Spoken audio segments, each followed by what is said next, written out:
Hey guys, I'm kind of at the point where I don't care to do the advertising or to show off kind of what we're doing at TWA. I like to let the testimonials and everybody else speak for itself. But I just want to call out yesterday. These levels here were put in at 7:30 a.m.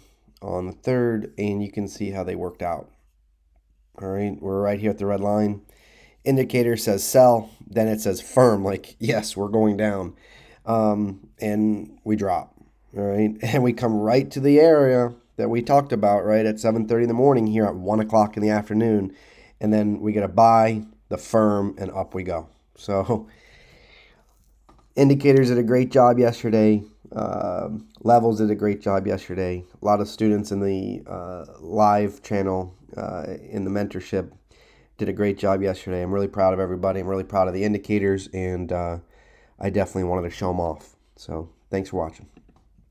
Any questions, just let me know.